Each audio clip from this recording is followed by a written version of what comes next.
It's time for fun, learning, commentary, laughs, and more, care of the most diverse group in the genealogy and family history world. Welcome to BlackProGen Live with your hosts, Nika and True, and the baddest panel in these pedigree streets, Angela, James, Linda, Alex, Ellen, Tony, Shelly, Teresa, Bernice, Felicia, Willie, Renata, and Tasia. It's BlackProGen Live, genealogy, family history research with flavor.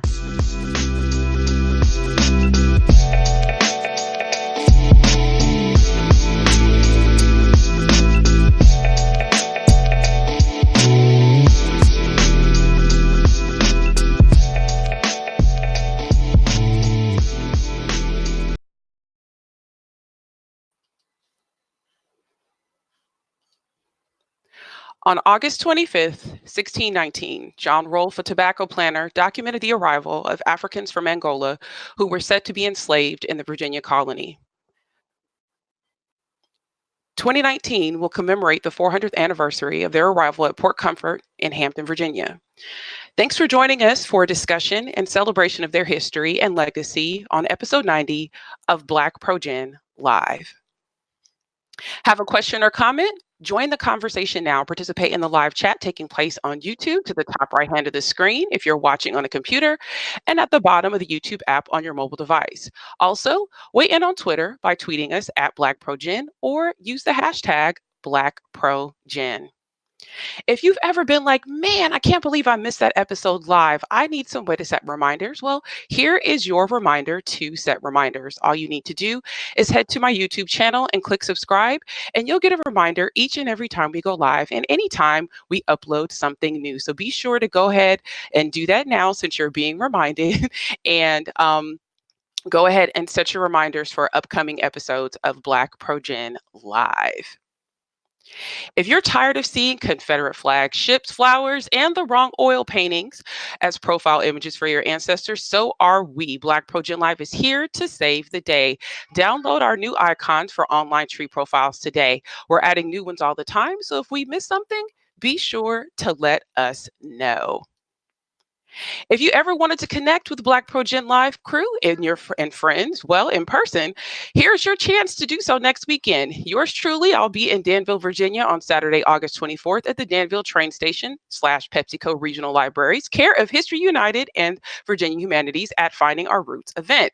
Since 2015, this event annually explores family, local history, and the connections we share through both. Talk with professional and local genealogists and librarians, understand the genealogical resources available to them throughout the Dan River region, connect with others in their research, and engage with historians and writers who have used local resources to tell our regional story in inspiring ways. Register today, it's free. Also, the same weekend, head out to the Federation of Genealogical Societies Conference in Washington, D.C. to hear from BlackProGen panelists Bernice Bennett, Angela Walton-Raji, and friends Shannon Christmas, Janice Lovelace, and Judy Russell at the annual conference. Registration for FGS starts at $145. Links to register for both events will be placed in the episode chat. Also, the Virtual Genealogical Society, or actually a Virtual Genealogical Association, is a global organization serving family history enthusiasts of all levels, geared towards those whose circumstances make it difficult to attend Genealogical Society meetings, who prefer online presentations, special interest groups, conferences, and socializing with an interest in connecting, networking, and mentoring with global genealogists. VGA will be hosting its first conference this November and will have 2 BPG members among the instructors. Catch Bernice Bennett on Friday, November 1st at 3 p.m. as she presents Writing and Telling Your Story. Do you have a story to tell and don't know how to write or tell it? Bernice's session will explore how you can turn your genealogical research into compelling and engaging family story. Also, yours truly will be in the house Saturday, November 2nd at 3 p.m. presenting a talk on the very thing you're watching, BlackProGen Live. I'll be sharing the history of how it started, the platform, challenges, and rewards of running this machine for the last 5 years. Registration starts at $59, and the link to register and more will be placed in the chat. Now, let's move on to our 2 illustrious guests who will be joining us this evening. First up is Kathryn Knight, who uses the pen name K.I. Knight. She is an international award-winning genealogist, historian, public speaker, cemetery preservationist, and consultant, and all-around badass. Knight has spent 20,000 hours researching the first documented Africans to arrive in the English settlement of Virginia in 1619. In 2011, she commissioned renowned maritime artist Richard C. Moore to paint the Battle of San Juan Bautista, which is now used by several museums and institutions throughout America. In 2016, as an advisory board member for Project 1619, Knight co-curated the 1619 First African Landing exhibit at the Hampton History Museum in Hampton, Virginia. Her passion for the truth about 1619 Africans is unrivaled and strongly evident in her published writings. Her literary work includes Fate and Freedom, a 5-star gold medal historical series, as well as Unveiled, the 20 and Odd, released in May of 2019. Earlier this year, the Sons and Daughters of the U.S. Middle Passage awarded Knight the Phyllis Wheatley Literary Award, recognizing her countless hours of research. Knight is a member of the National Genealogical Society, Afro-American Historical and Genealogical Society, Florida State Genealogical Society, Virginia Genealogical Society, Virginia Historical Society, Florida Historical Society, the Smithsonian Museum of African American History and Culture, the Genealogical Speakers Guild, the Alliance of Independent Authors, the National Association of Professional Women, and she's the director of 1619 Genealogy. A mother of 3 children, Knight lives in Central Florida with her husband, Tom, and their 3 cats. And I'm surprised the cats don't have a job because Kathryn is doing everything. Our next guest, a Boston native, Ric Murphy, is the National Vice President for History for the Afro-American Historical and Genealogical Society, and is an educator, historian, lecturer, and an international award-winning author.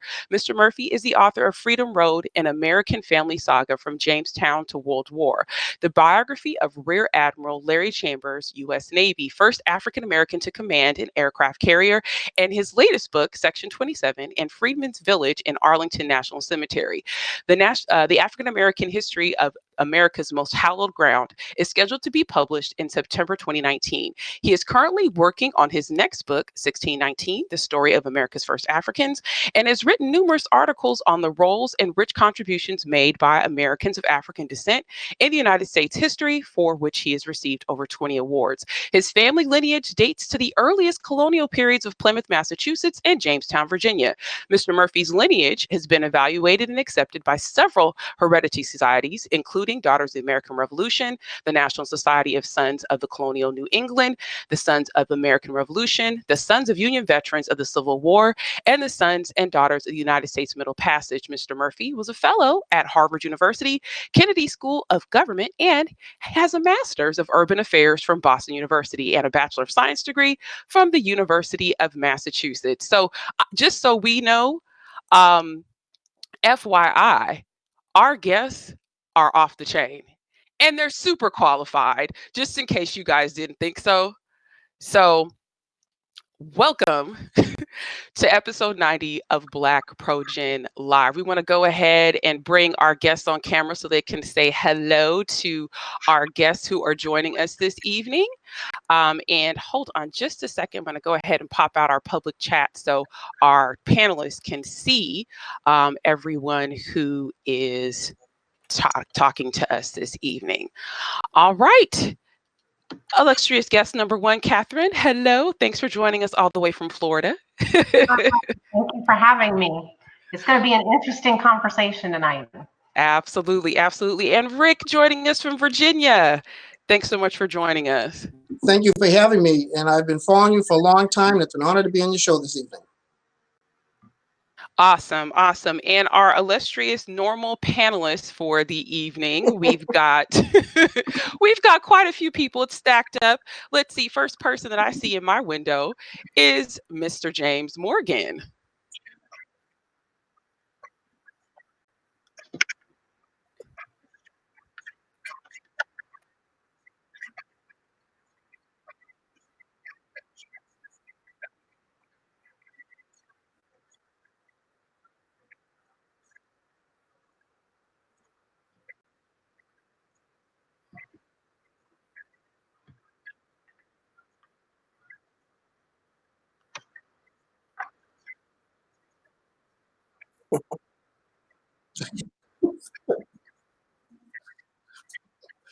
Everybody knows you, James. Well, that's a different story. All right, next up, a fellow Virginian in the house, Renata Yarborough Sanders. How are you? I'm good. How's everybody doing? Glad to be here with you. Renata Yarborough Sanders coming to you from the 757, representing Project 1619 tonight, since I will not be able to participate in the activities right in my own backyard in my hometown of Hampton, Virginia next weekend. But I do hope plenty of people are planning to come to the area to join in the commemoration and festivities. Awesome, awesome. And our next Virginian in the house, Dr. Shelley Murphy.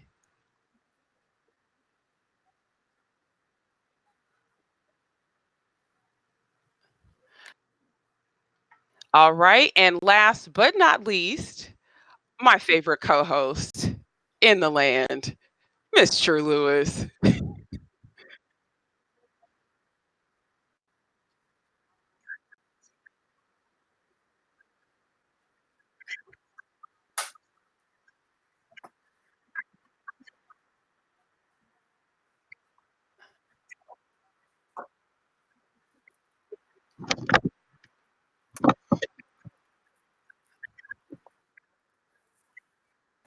We're the ones who are honored, True. What'd you say, Mr. Rick? I said, we're the ones who are honored. Oh, that was sweet. That was sweet. That was sweet. Awesome. Awesome. All right. Well, chatters, thank you so much for joining us this evening. Okay, let's see. People are saying there's no sound. I'm not quite sure why. Gonna hold on for a second and see what's going on. People are saying they cannot hear. So if you can hear me, go ahead and raise your hand in the chat room. Not quite sure what's going on. They said they couldn't hear 3 people. So there's a little bit of a delay in the, what goes out to the web. So I just want to see if that clears itself up before we move forward, because I don't want the show to go forward and we don't. Okay, everyone is saying that they can hear me. Oh, that's awesome. I'm glad they can. Okay, they said they just can't hear the other guests. I'm not sure why. Anywho, so we've got a lot to cover for tonight's episode, you all. This is a huge topic. It is something that is being talked about all over the place. In fact, I think the majority of the year, people have been writing articles, releasing books, doing a lot of different things revolving around 1619 and the significance to the country. And there are a lot of efforts being made, that are nice efforts. We don't want to diminish what anyone is doing to acknowledge such a monumentous occasion. But at the same time, we've got to be aware of, well, not everything is being told, and what is being told is, yeah, interesting is the word that I'm going to use. So for the first question I'm going to pose tonight, we'll go light early on with our 2 guest panelists, of course. The first question I have for you all is, how did you both become involved in the preservation of the 1619 arrival? And I guess, Kathryn, you can go first.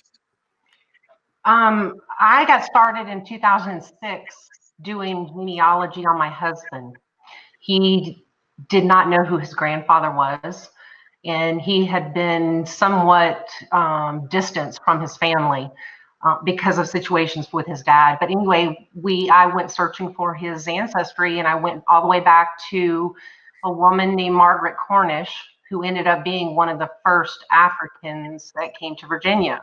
And then I wanted to know, how did she get there? Who was she? I wanted to know everything about her. And that's the beginning of my journey, was starting there in 2000 and probably 13, I guess, I started with Project 1619 as an advisory board member.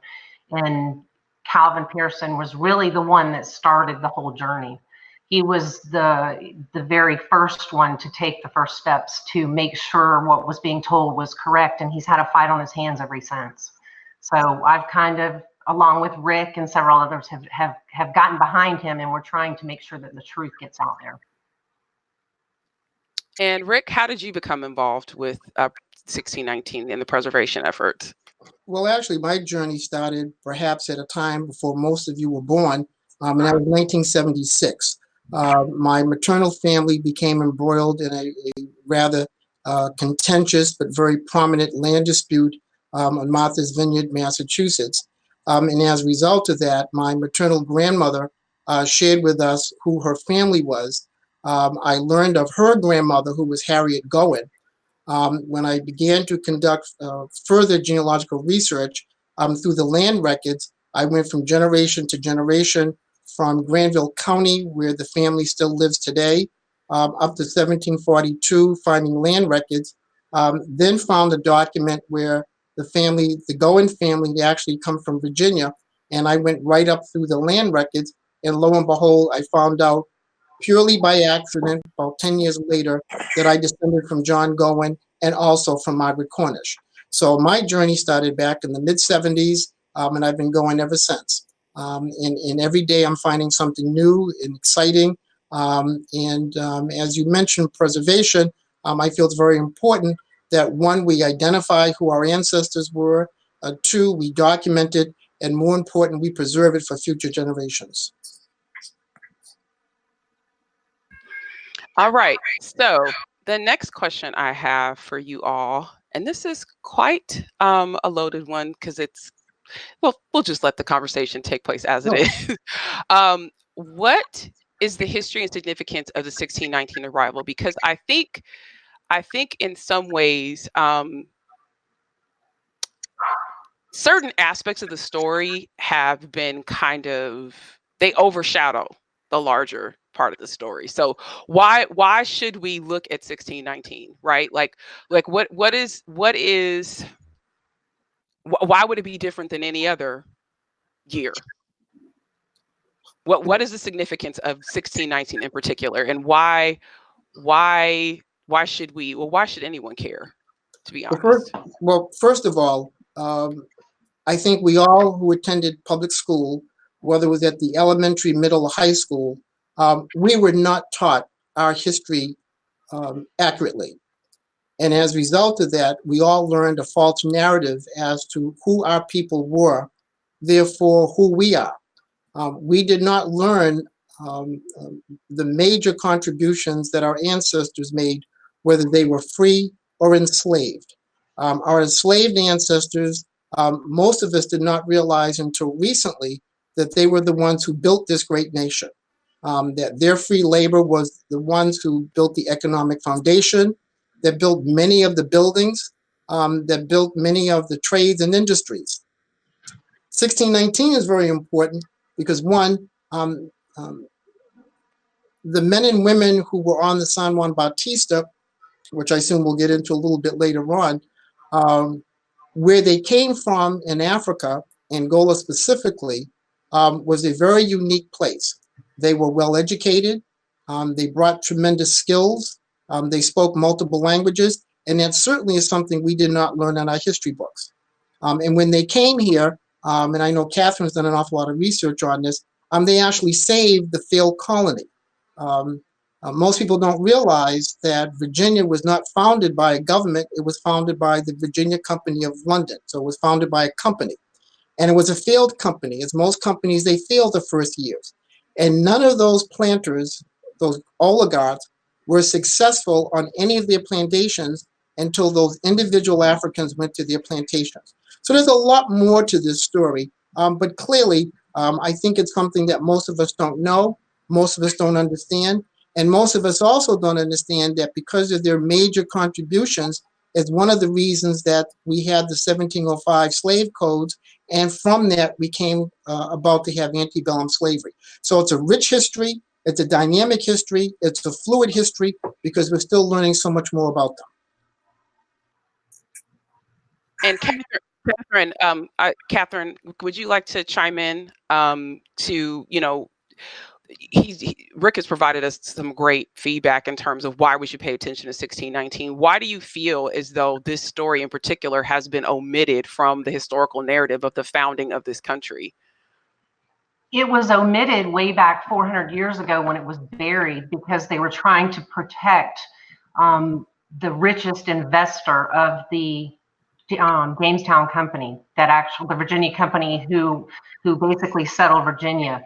The money man behind both the Virginia Company and the Bermuda Company, which were the two English companies that were set up in North America, was the money man was a man by the name of Robert Rich, the Earl of Warwick. And one of his ships had pirated the San Juan Bautista. And because he was using a mark that had expired, he was actually pirating instead of privateering, which was basically a legal way of pirating your enemy. So because of what had happened, the circumstances behind it, the entire event was shrouded, and it has not been told correctly, really to date. There's only a few of us that actually have documented, looked, searched, and researched the actual story. A lot of the historians that are currently telling the story are telling a false narrative because they continue to tell what they were told.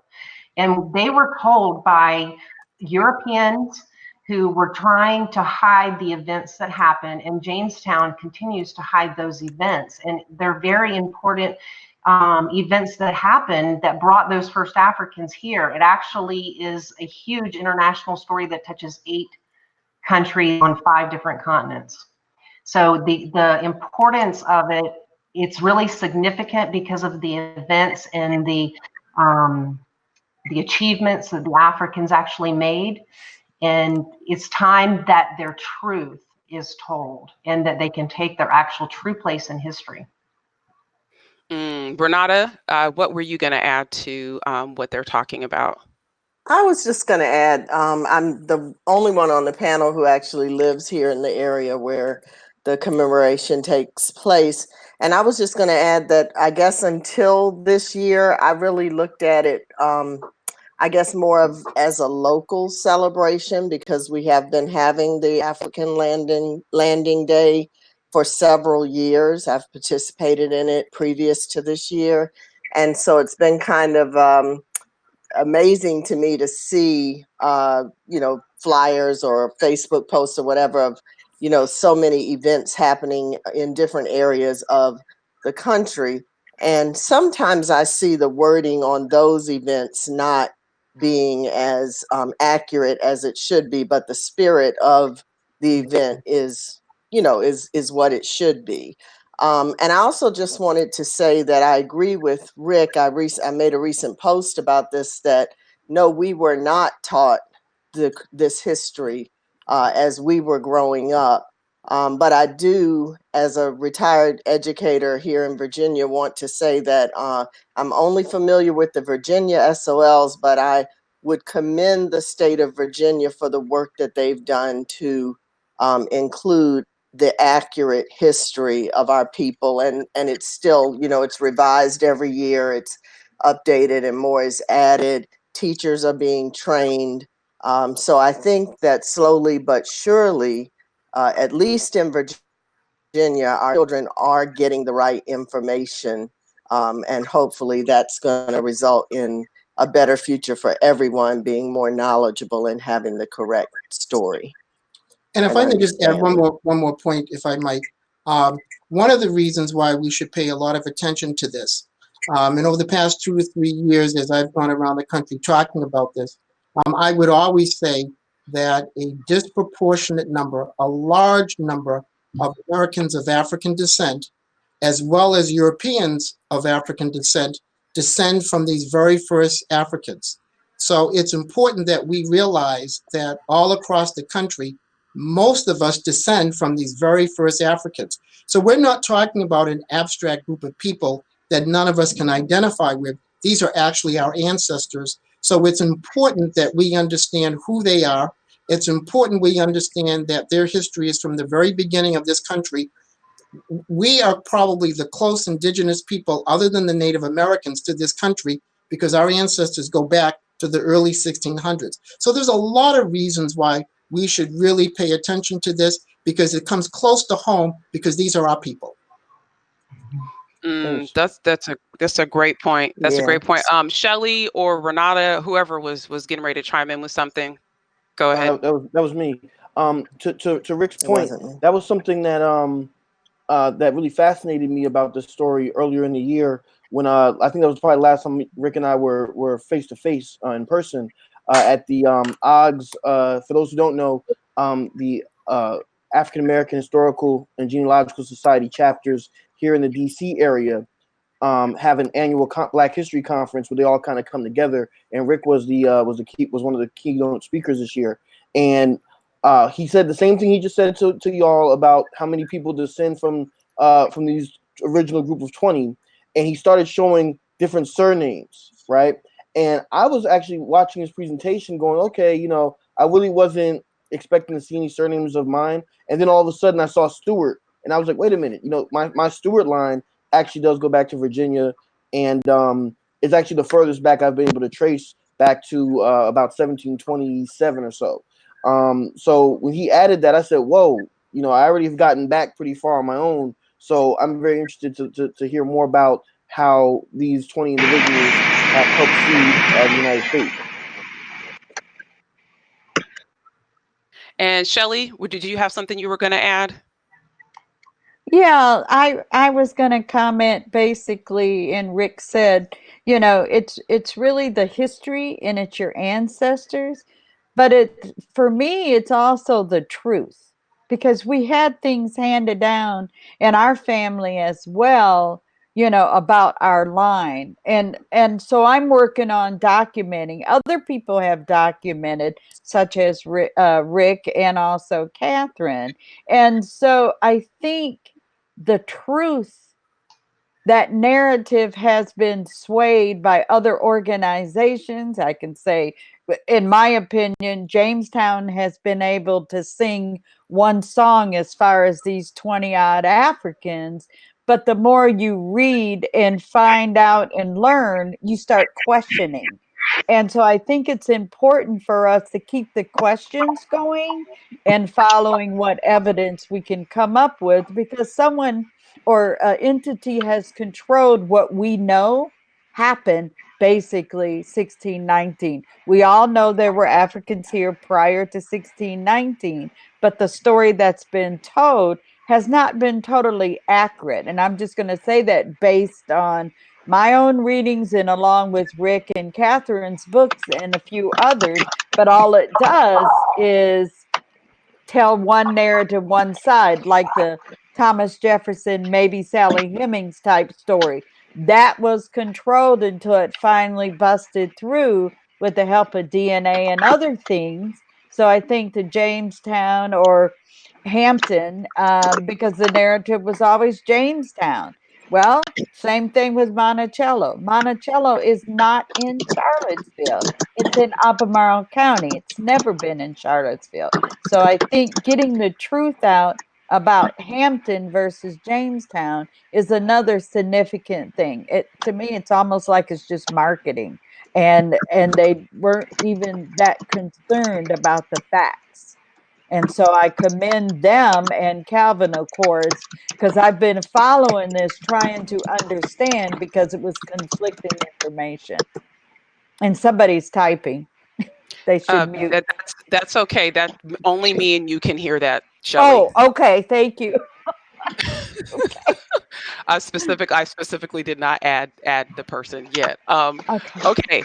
So moving forward in the conversation, we've got to be really mindful, right? One of the things that has come to light, you've heard the guests say this multiple times. You've heard the people who are living on the ground in the location say this. You've heard the folks who are researching in Virginia. You've heard them say this. The narrative that's being shared is not accurate. I repeat, the narrative that is being shared is not accurate. And my question to the two guests tonight is let's just talk about the historical nature of this and the accuracy of what's being presented, right? Whether it's through newspaper articles or whether it is from TV shows, whatever. What are some of the false things that have been circulated? And then from there, what are some of the aspects that still remain uncovered, even though the evidence is there to support everything that you guys are saying?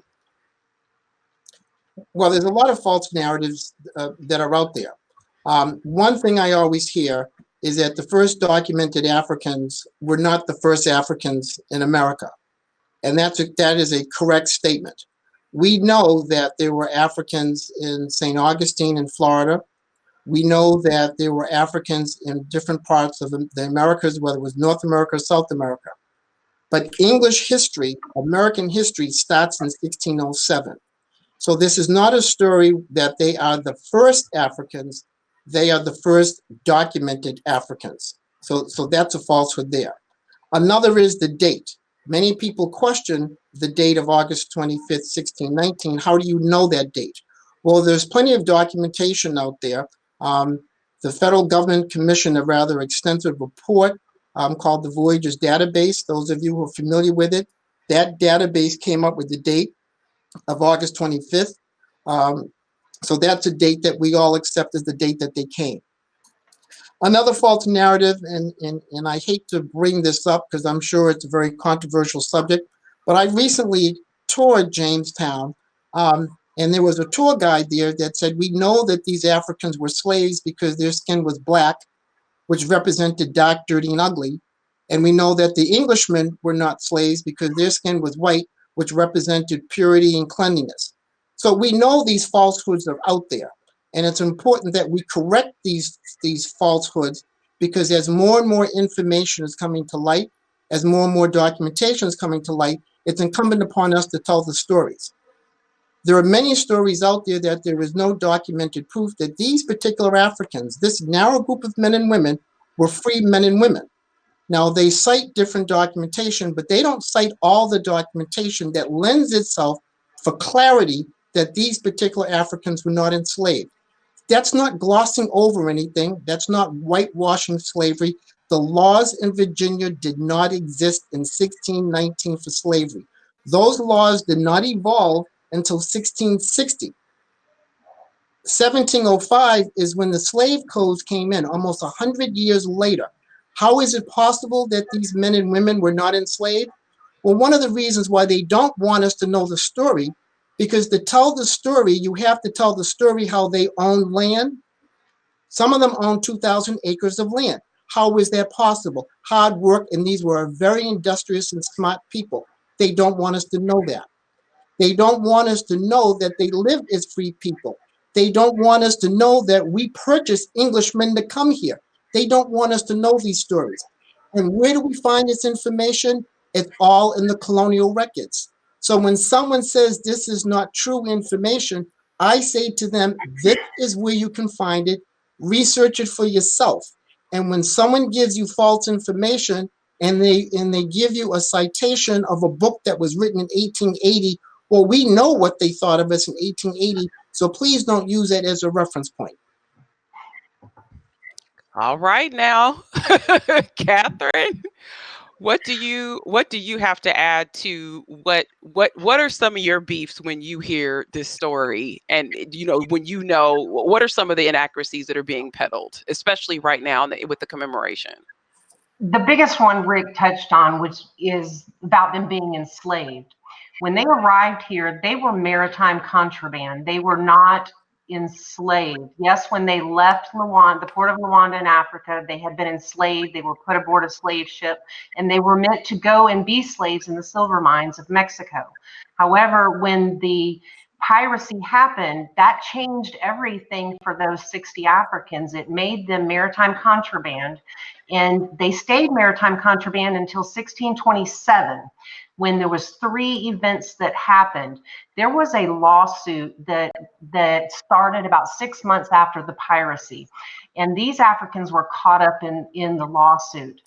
And until that lawsuit had been put away and stopped because of the death of the 3 people involved, those Africans remain maritime contraband. They were not slaves. They were never slaves. Like Rick said, they owned land. They had great accomplishments. They basically saved the colony. Well, it was still a settlement in 1622 after the Native Uprising. There was a lot of misinformation. Another big falsity is the ambiguous term of 20 and odd. In my book, the title of my book is Unveiled, the 20 and odd. And the reason being is because the 20 and odd was an ambiguous number that was totally made up to cover the story. The original Africans that arrived on the White Lion, part of them had already gone to Bermuda. So when they arrived in Virginia, there was only 14 Africans left on the White Lion. There wasn't 20 and odd. It took that 20 and odd figure 4 months to come to light when it was described in a letter from John Rolfe in January of 1620, almost 4 months after those Africans had arrived. And that's when they noted it was 20 and odd. The reason being is because they were bringing some of those Africans back from Bermuda, trying to hide them because of the whole piracy situation that was going on. But that number 20 and odd is a total falsity. There was actually 32 by March of 1620 when the Africans had returned. Some of them had returned from Bermuda, and that's actually on that census of 1620. And it was listed for a long time of March of 1619. But we know it was 1620 because back then the actual calendar, the annual calendar, changed on March 25th versus January 1st like it does today. So there's a lot of, but it's all ambiguous information, and it was all put forth to hide the information, or hide the truth about the piracy that happened. The narratives that they were slaves, these people, when they saved, I say they saved Virginia, and I get a lot of pushback against historians, but they're historians that have used the same information and passed it down. When you actually go to documentation and look at the information, I use, for example, the list of the living from 1623. I looked at every single person on that list, and there's ways of finding out how these people came, why they came, how old they were when they came, and what they knew. Just by determining where they came, a lot of them were orphans, a lot of them were off the streets or out of the prisons of England. So we know that when those people arrived, they didn't have much information of how to grow crops or how to sustain life even in this climate. So when you look at what happened in the aftermath of the Native Uprising, we can prove that those Africans actually saved Virginia. They produced the crops. They took care of the livestock, because in 1622, all of that, the livestock and the crops were destroyed by the natives when they came in, and during the Native Uprising on March 22nd, 1622. So if you look at the information, it lends a lot of credibility to my assumption that these Africans did, in fact, save the colony during that time, or the settlement during that time. We know that 4,700 individuals arrived from Europe between 1619 and 1624. In 1623, there is 800 some odd people that are on the list. Out of those 4,700 that had arrived during that 4-year period, 46 of them had died. 4,600 of them had died. So basically, who was left that had any kind of knowledge was the Africans that were there, because they had the knowledge to grow the crops, to raise the livestock, and to actually feed the colony so that it could survive.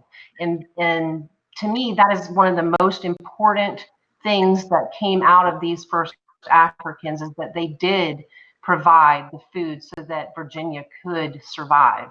Now, they became so important to the colony that they started laws, putting laws in place so that they couldn't get off of their plantations that they were providing for. So a lot of the downfall was really how smart and the knowledge that these Africans had and the envy that the Europeans had for that, because they couldn't provide for themselves. They were starving.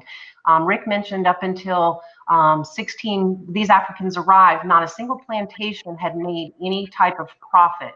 Now, there was 80 plantations by 1622 up and down the James River. Only 2 of them had made profit, and those 2 were where the Africans, the bulk of the Africans were, at George Yardley's plantation, who was the governor, and the Cape Merchant, who was Abraham Piercy. Those 2 plantations were the first ones to even make any type of profit from the time they started till the time that those Africans got there. They were the ones that were responsible for that. And one thing that needs to be quickly footnoted, if I might, and Kathryn raised an issue, and this kind of goes back to your previous question, a falsehood. Many people say, how is it possible that these Africans could be so smart? First of all, the area of Angola in which they came from, they had been trading with Spain and Portugal for a couple hundred years. They were a merchant community. When the Portuguese found that where they lived was on top of a silver mine, they went in and captured the richest, the smartest, the merchants, and they were the first ones that were enslaved to take out. When those individuals who spoke multiple languages, who could read or write, came to the colony, when they came to the Jamestown settlement, the Virginia settlement, they found a settlement where 80% of the people couldn't read or write. They were English peasants, and they were sent here because the objective with England was not to enslave Africans, but was to get rid of their surplus labor. And the surplus labor were those poor Englishmen who couldn't read or write. So there was a structural difference between the poor Englishmen, 80% who were here, and these particular Africans who clearly understood the fundamentals of business, of merchandising, husbandry, farming. So there was a structural difference between these particular Africans and the Englishmen who were here, which helps to understand why they didn't want us to know that story. Wow. Wow, there are quite a few questions that are coming from the chat room that I want to make sure that we get to before we move further into the conversation. And so folks just want to be clear, were they indentured servants, or what, did they not really have a title, so to speak? Like when the Africans came here, and we really should say Angolans, nobody was born in the English settlement with the exception of the indigenous Native Americans. Everyone came from a foreign land. When the Virginia Company came here, they brought people here as indentured servants. Some of them had contracts, some of them did not, as Kathryn had indicated. Many of them were ex-convicts. Many of them were children stolen off the streets. So not everyone had a contract. So the way they lived as individuals who had an indentured servitude contract. Okay, that clarification is very key in this conversation, especially when you start talking about how the laws evolved after these individuals were in the country for a while. Another question, folks are asking if they were from the Congo Kingdom. I'm not sure if that's asking for a direct tie to Angola, but there's just a question, was it the Congo Kingdom where they were from in Angola? Do we know exactly where they were from in Angola? Yes. Kathryn, I'm sorry. Oh, no, you can't. Sorry. You're from the Kingdom of Ndongo, and Kabasa was the capital of Ndongo. And Kabasa is where this international market was, that when they went in and raided, there were several people in this market. We know one of the Africans that we can document, his first name is Anthony. He went by Tony Longo. There is a kingdom that's north of Congo that is called the Kingdom of Longo. And I would say that was him giving acknowledgement to the kingdom where he came from. Now, yes, there were some people that came from Congo. They would have got mixed up in that international market, but they actually were raided at the Kingdom of Ndongo when they came through, and they took all of them to Luanda. Now, if they were in the kingdom, they could have been from Congo, they could have been from Longo, they could have been from the plains of Africa. It just depends on who was there. Some of them we do know, like I said, they give somewhat of a throwback to where they came from and acknowledge their kingdom, like Longo did. Okay, and then the next question, what is meant by maritime contraband? And then the terms colonial piracy. I guess if you could talk about those two things in layman's terms so folks can understand what exactly those things are. It's very interesting that Hampton, Virginia today is the site of two very important historic events. During the Civil War, there were three enslaved men that went to Hampton, Virginia, Fort Monroe. And the general there, who was by law supposed to hand them over to their slave masters, said that these are contraband of war. And as a result of that, I am not going to hand them over. So contraband was a military term used for events of war. Maritime contraband, these individuals were on a ship. They were not owned by England. The ship was owned by Spain. Two pirate ships raided that ship illegally, violating a present treaty between England and Spain. So they were treated as maritime contraband. And as Kathryn mentioned earlier, England did not want to go back to war with Spain over these particular Angolans. So as a result of that, they were given a special class, and that designation is maritime contraband. And I'm sorry, what was the second part of that question? I was asking about colonial piracy. So, you know, just the whole aspect of the story that there was a piracy event that took place. Can you talk a little bit more about what is meant by colonial piracy? England and Spain had fought for 14 years. England was almost financially bankrupt as a result of the 14-year war.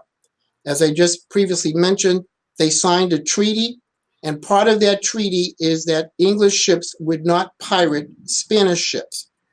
Spanish ships were going back and forth from South America to Spain with gold and silver on the ships.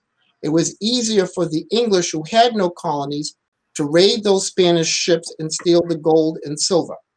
So it was illegal to do that based on international law, and it was also illegal for them to pirate those Spanish ships as a result of the treaty.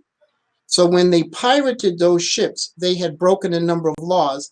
And when they did that, anything they took off of those ships did not belong to England, including these Angolans. So that's what we mean by colonial piracy. It was an illegal act. So if I go in your backyard and steal your car and take it to New York, New Jersey, or Massachusetts, or any place else, and try to sell that car does not belong to me to sell. So when these Angolans were stolen from that Spanish ship, it was illegal, and those Englishmen had no claim to any rights, whether they were indentured rights, contract rights, or any other rights, because it was an illegal act, according to international law. Kathryn, is there anything you'd like to add to anything Ric said about this? Well, I like to say I like to paint a picture, because there was no document that said that they were maritime contraband. You actually have to paint the picture so you know what was going on, because there were some events that were going on surrounding the whole issue that makes us understand that they couldn't have been enslaved when they arrived. And that was the lawsuit that took place. The captain of the San Juan Bautista was a guy by the name of Manuel Mendez de Acuna. He actually was the first cousin of the ambassador to the King James, the English king, the Spanish ambassador in his court. Within 6 months, his name was Gondomar, who was the ambassador. He actually filed a lawsuit on behalf of his family, saying that he wanted his Africans returned to him. And it says that specifically in there, to his family. So we know who actually was on that. That was the captain of the ship. I don't know what. Let's see. I just went blank. It's okay. It's okay. The question was, we were just talking about the whole piracy aspect, and yeah, and just what anything you had to add to, the conversation about the, how they got here, the fact that they, I will say at this point, if you're watching the show, what you should be walking away with is, one, they did not arrive here as slaves, that that their status changed once they got here. That is correct. If there's nothing else that you take from this, if you don't remember Manuel Mendez de Acuna, if you don't remember that there were 32 people instead of 20 people, if you don't take away that these people had skills, they spoke multiple languages, they were agrarians, they were business people, if you don't walk away with any of those things, walk away with the fact that these folks arrived here and they did not have the status of the enslaved that we have seen depicted our entire lives, in Roots, in anything, right? People are tired of slave movies with Black folks. The status that they had, that the framework of the country had to change to accommodate it. It was a deliberate choice. This was not, oh no, it was a deliberate choice, and that they were taken. Just literally think of the example that Ric gave about him coming into my backyard. I don't have a car and we don't park the cars in the backyard, but let's say we did. And he drove to my backyard and came and stole my car out of my backyard, or came and took my child without my permission. That is what happened. So when you talk about the founding of this country, when you talk about the origins, people trying to trace back to immigrant ancestors, right? You're talking about confiscation and kidnapping. And that's the vantage point from which this story is not really being told. There's a label being assigned to the 20 and odd. That wasn't the label that they came here with, and so you've got to consider that. And yes, can I jump in for a second? Sure. And I want to drill down on it a little bit more, but I want to be a little more specific. And Kathryn was absolutely correct. I think we want to go back to your previous questions, the misnomer. When they left Africa, Angola, they were enslaved. When they were to arrive in Mexico, which at that point in time was New Spain, they were to be enslaved. So there is no question that at one point in time, they were enslaved on a slave ship. Mm-hmm. However, when they came here, because of the international furor that was created as a result of the piracy of that ship, there were lawsuits.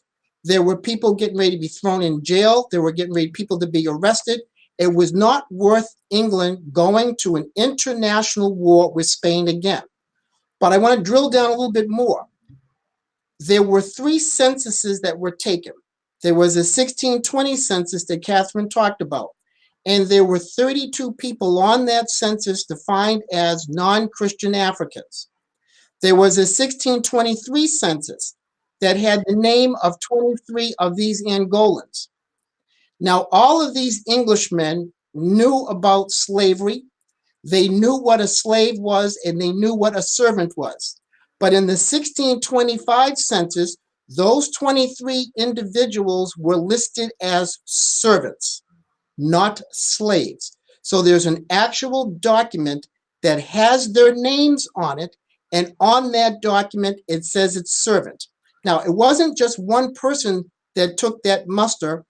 Each captain for the plantation and the people under his responsibility had to go to Jamestown, record the names of the people, and give their legal status and what ships they came on.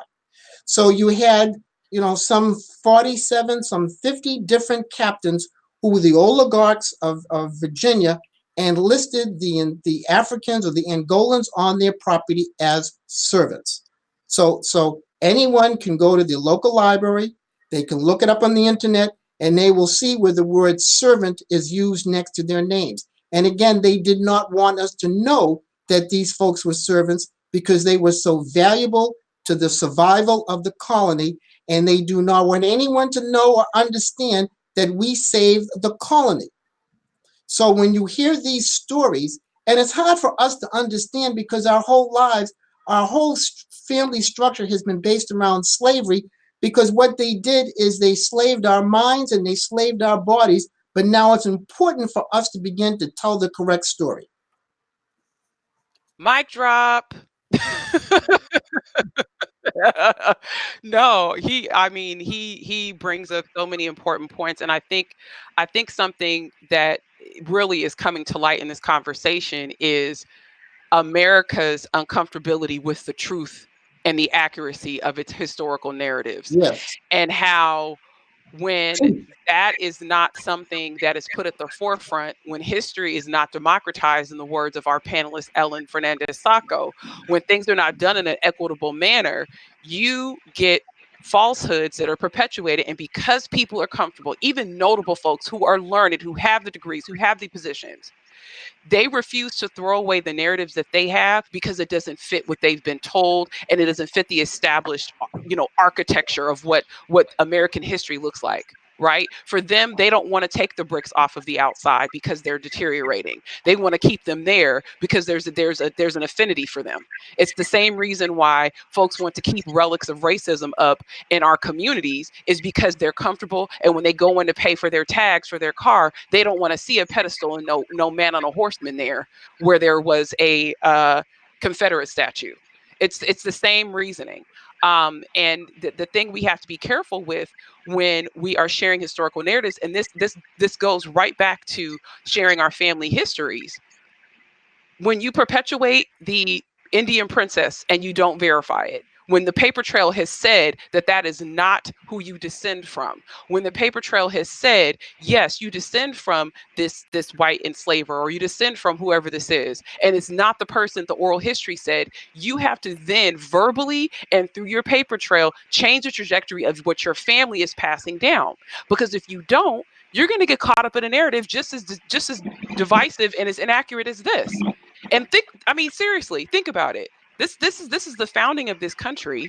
And when you look at the laws of Virginia and how they led the legislation across the country as all the other colonies developed their laws on slavery based off of Virginia, and the fact that it was based off of a lie and off of stolen property, come on now.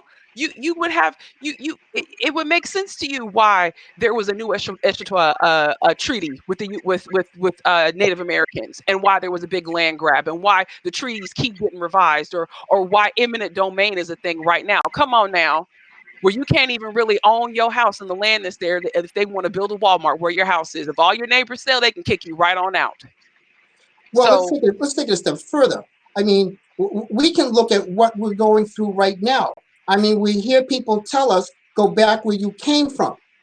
Again, we're the closest indigenous people besides the indigenous people. We've been here since the 1600s.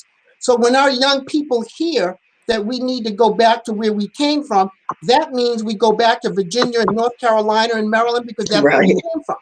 When we hear people say that we came from S-hole countries, well, they forget that many of these young men and women who come from Africa or Sub-Sahara, who come here to this country today, are better educated than any other immigrant group that comes here, and are better educated than some of these natural-born people.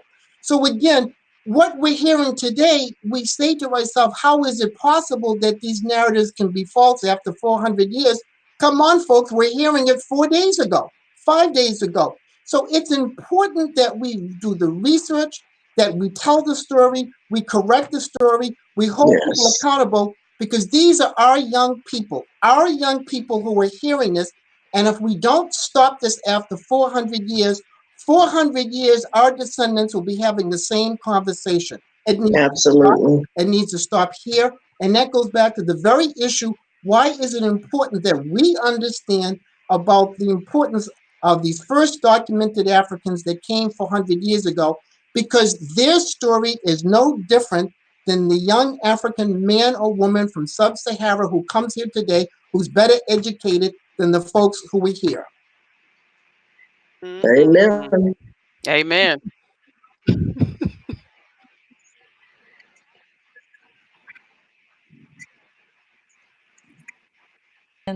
of this story, of the truth. And we do it all the time, especially even like Nika mentioned about the Indian princess type narrative.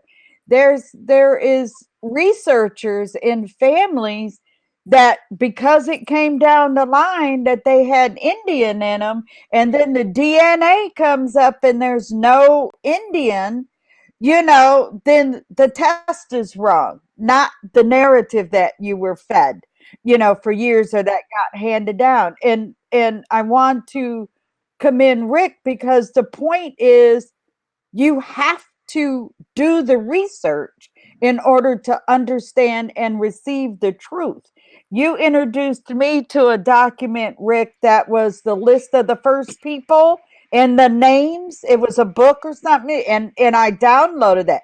I had never seen that before. I heard there was a document, but I didn't know I could just go buy that old book, and it had the list of the first peoples or something like that. It was a narrative. And again, you can see things in black and white if you do the research, if you read and do the research. And so again, convince our own people that this is the truth is just as hard as convincing the brothers and sisters of our European race as well. But it's a little harder dealing with the African Americans, unfortunately. And I think that that's part of why I continuously kind of harp on the point about the fact that our children are finally being taught correctly, and Yes. that it can only get better, because just like Nika and several of you have said, those of us that are older, we have this bias, that our generation and above, the bias is there. It's hard to convince people of the truth in the narrative. But if our children are being taught correctly from the ground up, then they don't have the bias. And so with time, it should be that the bias, at least it's never going to be completely gone, but that it wears down, that it's minimum. So that's why I keep making that point. I see a lot of things through what's happening with our youth. And it begins in second grade in Virginia. So they are getting them straight, but we've got to let them, grow up and become adults, and then start to spew the correct narrative themselves. Kathryn, was there something that you wanted to add before we get into resources on how you can trace back to these ancestors if you're connected to the people? You cut out a little bit, but I think you want to know is how did I document the descendants? Yeah. Well, I was just saying this. Did you want to add anything to this particular vein of the conversation before we get into how you can connect yourself to these folks? There's one thing that I feel like is important, and I think that it has been hidden from us, but for America, and I'm talking the United States, slavery started on American soil. Yeah. And I think that is what a lot of people want to hide. They say, oh, they were slaves when they came. And they don't, a lot of people don't want to acknowledge who the people were that started these laws that changed and started the slavery.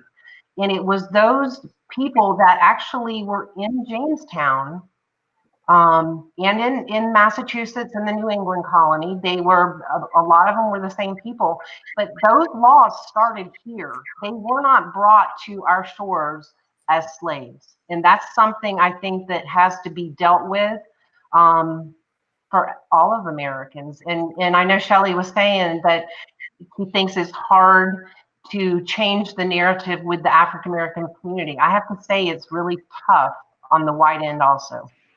They don't want to hear it. They don't, and I get pushed back all the time. And I'm like, look, the documentation is there. You need to open your eyes and wake up, and don't just go with what you have been taught. When somebody pushes back at me, I say, you know what? I challenge you to prove me wrong. Because when you try to prove me wrong, I know you're at least trying to do some research on the subject, and maybe you might learn something. Because the information is there. You just got to go and look for it and do the research, and you'll find out what the truth is, because the truth really does matter. If I might just real quick, I want to comment a little bit on something that Kathryn and Renata both said. And I appreciate Renata talking about, it has to start with our children. I think it's really important that we as adults begin to understand that there is nothing wrong with respecting and embracing our enslaved ancestors. Because as children, we were taught that they were something less than, they were unequal. Our slave ancestors built this nation. And that's an important concept for us to understand. We also need to understand that our ancestors were freed men and women as well. And their struggles and their perseverance got them through. So now that we are at a point where we can teach our children and grandchildren and great-grandchildren, we have to teach them ourselves to embrace who we are as a people and not to be ashamed of it. Because the moment we teach our own not to be ashamed of it, nobody can control us. And it's a narrative that they're able to control us on. And when we take that power away from them, then we've taken the power of them to be able to manipulate our minds. So it's important that we understand that our enslaved ancestors built this nation and received the millions of others who came here in the late 1800s and early 1900s. And our free ancestors are the ones that build the West. They were the true pioneers. And when you research, you realize throughout the South and the West, it was our folks who had to keep moving west to keep away from what they were doing to us. So they were the true pioneers. It changes the whole dynamic. It changes the whole dialogue, and it changes on who controls who in the discussion. And now we can talk about resources. Yeah, I was gonna say we got to talk about resources, because people in the chat room are chomping at the bit to find out with resources. So, how can one attempt to tie their ancestors to the arrival? And something that I need to, before we even get into this conversation, is I know people are eager to do this. I know you are. I know you want to get back to this particular group or any group who were the folks who were brought over. But there is still a process to this. You cannot, just like how you can make a leap with DNA and connect with ancestors that were from West Africa through descendants of your shared folks who are still living on the continent or who have moved to the United States. You can make that leap, but you're really getting in an airplane and doing it. You're not actually taking the ship, because if you were taking the ship or you were taking a liner or something like that, you would have a paper trail that would literally be underneath that boat taking you all the way back there. So I say this to say, you still need to start with yourself. You still need to search the home repository, and that I'm talking about birth, marriage, death certificates, pictures, documents that you have within your own possession, right? You still need to do that. You still need to fill in the dots, go online, do your searches, find your census records. You need to trace your family as enslaved people from their particular location, no matter where it is, Louisiana, Mississippi, Alabama, whatever it is. You still need to do all of those steps before you can say, give me the surnames and tell me the people on the ship. Because if you haven't even traced before 1865, or you haven't even traced the time period from 1865 to 1870, how can you try to make this huge jump back to these first enslaved people who were here in 1619 or 1620? So you still have to do your due diligence. We already have an episode, tons of resources on tracing your enslaved ancestors. So once someone has made the jump from post Civil War, right? You made the jump to 1865. You found your ancestors as enslaved people prior to that time period. What we're talking about right now is trying to track your folks or connect them to this group, which means that you would have to have researched your enslaved ancestors prior to 1700. Because if you're going in 30-year life cycles for people, so to speak, maybe 20-year life cycles, that's several generations that you have to get to. Maybe, I don't know, 6, if you count. Maybe, I mean, maybe I'm being not generous enough, but how many generations would you have to count back to someone who was enslaved prior to 1865 if you're going in 20-year cycles? Can someone do the math with a piece of paper? in order for you to get, that means that's how many potential slaveholders that you have to find in order for you to get back to the 1600s. So once you've done that due diligence, what are you looking at? Well, one of the things I might suggest, and you're absolutely correct, but I want to add something a little bit different, and I think was true in my particular case, and I think I'm a living testament to this. Before you do any of that stuff, you need to love your mother and your father, your grandmother and your grandfathers, your great-grandparents, and you need to interview them. And you need to know who they know. You need to go up and down the line. Where did they live? Who were their wives? Who were their husbands? Who were their girlfriends? Who were their boyfriends? You need to know all of that information, because that valuable information at some point in time is going to be lost. So if you really want to understand who your family is, you got to interview all these people. My particular case, when I started this in 1976, my grandparents had aunts and uncles who were still alive. They literally took me to the early 1800s. So when you say how many generations you go back, we only had to go back 3 or 4 generations and we made the connections. So if you're able to do that and collect all of that valuable information, it makes it so much easier, because it's those family names that will lead you all these different paths. Then once you do this oral history, you connect all these names and all these people. Many times our ancestors were tied to the land. They either owned the land or they worked the land. And once you understand that we are a land-based family, if you know your family came from North Carolina, South Carolina, or Alabama, when you find that land, oftentimes you'll find that the family didn't move that far from generation to generation, and makes it very easy to track your family down. And then when you start doing the census records, the birth records, the marriage records, the wills, the deeds, then you're able to find that stuff, and it makes it so much easier to get to your ancestors going back to the 1600s. Yeah, and it's something else that I would be remiss if I did not share with folks who are watching is, when we're having this conversation, you also have to remember that there were enslaved people and free people of color who were living in what is the United States prior to this. We said that earlier, but we have to, in this conversation, my folks are from Louisiana and Mississippi, okay? Those areas were under French and Spanish control, and those areas predate this. So that's a whole other set of documents, right? So as people hear of the founding of the US, you have to think about it in not just terms of Virginia. You have to think about East and West Florida, French and Spanish controlled areas, and that those were not under British or American control until later. So that means that potentially, if your folks were in, certain parts of the South, you may be looking at French records, you may be looking at Spanish records, and then maybe perhaps you're going to jump to this era. But I just have to put that in, I just have to put that out there as well, that we've got to consider those folks there. So what are some of the surnames that we're talking about amongst this group of folks? What are their descendants going by? Okay. Well, let's start with Goen. Of course, we know because of Rick. We have Driggers. We have Johnson. We have Mozingo.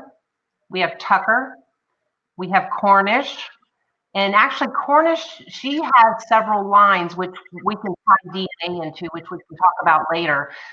There's a Cornish line, a Sweat line, part of a Harmon line, and then the Goen line. All of those are matriarch. The matriarch was Margaret Cornish. We have a line with the last name of George. We have Dial or Doyle. Carter, there's Cumbo, there's Payne, there's King, Longo, Blizzard, Mongo, and Fernando. Did I miss any, Rick? And Juan Pedro's line. Yes. I said Cumbo. But those are the names, the main ones that we have of the original Africans. And of course, their descendants married into, and we have other names as well. Okay, and the other question is, what records exist that document the enslaved people and those involved, and where would you go to access those things? A lot of them are in the county repositories. A lot of them are in Northampton County specifically, because a lot of them moved to the Eastern Shore, and that was all Northampton County, and then it was cut in two with Accomack, and it became part of it was Accomack and part of it was Northampton. Those areas are rich with documentation. Now I had to go a different way, because I started with this and I had a clean slate, basically. I didn't have a history degree. I didn't know anything about the first enslaved Africans. I literally took the paperwork that I found on each one of them, and I made my own story of what happened. And there was a total different realization had come to light. And how I did that was I took the 3 censuses Rick talked about, and I actually made a map, and I put who was where and how they moved, when they moved, their children, but I listed them, I kept them on this map, because when you do it set up on a map, you can see how they moved, because they actually moved as communities. A lot of them would pick up the entire community and would go from Virginia to North Carolina, especially Go and Sweat, the Cumbos. There was a lot of them there that were intermingled and intermarried, and they would just pick up and move. So you may see a surname in North Carolina along with some of the others and realize that they were the exact same people that had moved from Virginia to North Carolina, because you see them in bulk in communities picking up and moving. But a lot of the county original public records, you can find a lot of this information. Basically, just for me, there was information all the way in records. Say in the 1640s, there was a document that was saying in 1635 that someone had been freed from their contract. So it showed, yes, it wasn't recorded until 1648, but it actually showed where he was released from his contract in 1635. And then you can go back 7 years to that. We know he actually started his contract in 1628, and he was one of the very first Africans that had come to Virginia on one of the 1619, because of the time period. Because in 1628, like I said originally, everything shifted because the lawsuit in England ceased to exist, and those Africans, by the wills of Abraham Piercy and the governor, called for everyone to be sold. Now, I wanted to stress one point. In the will of Governor Yardley, it talks about they're separate. It talks about chattel to be sold. It talks about servants to be sold. And then it says that he calls them out as negars, N-E-G-A-R-S, to be sold. But they are not listed as chattel. They're not listed as slaves. They're in a separate category. Everyone that came to Virginia was sold as a servant from one place to the next. Their contracts were sold. At that point, those Africans received contracts 7 years to the year. You can see them becoming headwrights. Then you can see them 7 years later or 10 years later becoming property owners, where they're beginning to own their own servants. So the documentation is there. It's just how you look at it and how it's put together. You may not, a lot of information is on the patents. A lot of information is in different legal suits, that anytime that someone owed something to them, it was recorded. Whether the African sold it to their own child, it was recorded to make sure that it was known that that's who was to receive it. Whether it was to a European, so that they made sure that they were paid for it. There was different reasons, but each time any transaction was done, it was recorded in those public records for their own safety and make sure, for other reasons. But the information is there. It's just a matter of going to the records and putting it together, because the research, for many historians, they have not done the research. And if I might add on to that a little bit, and I want to go back to a comment that James made at the onset of this discussion. Kathryn's correct. There's a lot of documentation in the original 8 colonies. And I know Kathryn, is a shout out to her. She's in the process of coming up with a book that's going to have a lot of information on the history and the family lineages of the very early Africans. But there's also another book that's out there that I quite frankly think has received very little recognition, and that's the work done by Paul Hynek. Now, we talked earlier about a number of the Englishmen who came here. Many of them were convicts, many of them were children, and many of those children wound up living in the household of the free Africans. Those indentured children and kidnapped children eventually married and had children of their own and intermarried with the African families. And Paul Hynek's work from the late 1600s to the early 1800s, he documented 500 of these African families who became free. He provides the connections to these various family members, and he also provides the actual documentation where you can find the resource information. So there are a number of resources out there that will help someone do their genealogical research. And if I might also footnote, what we're also finding out from people who were in Louisiana and Mississippi and along the Mississippi River, many of them believe that their ancestors came directly from Africa, but they're now beginning to find out through DNA that their ancestors were sold south in the early 1800s.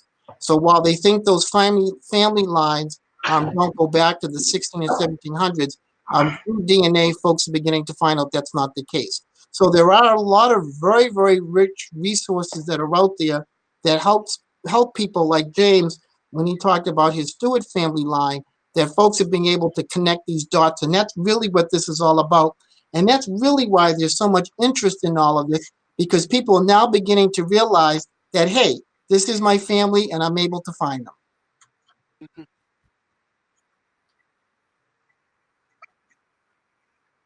You know, we talk about these years and decades and centuries, and it can sound like a long time when you think about it in the span of just one human life, right? We're talking 1600s, it's 2019. That can be a lot to kind of conceive for a person, even myself.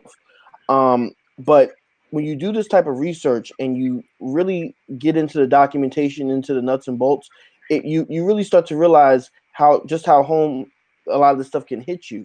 To go to this point about Paul Hynek's work, as I said earlier, the farthest back I've been able to go actually is a large part due to that particular work. But the thing that really strikes me about it is that he basically was able to document a particular line that I descend from all the way back those hundreds of years. But my particular direct lineage basically has been in the same area in Dinwiddie County, Virginia, all the way to when my father was born, which really kind of boggled my mind when I thought about it. But then when I thought about it, I also thought, yeah, that makes sense. People didn't really start moving away from their rural communities until the really close to our modern era, basically. And I think it's important that we understand that, because when we do, I think we get, and I know for myself personally, we begin to take a much deeper and more honest ownership of this thing we call the United States and American history. Because I had no idea that my family had been in Virginia that long. I had no clue.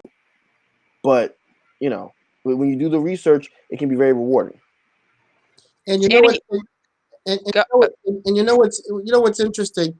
I travel the country. I speak all over the place, and it's interesting. At the end of a presentation, there's a group of people who will surround me, and a lot of people challenge me on what I say, and I think that's a good thing, because I find a year later, those same folks come up to me and they hug me and they say, "I had no idea.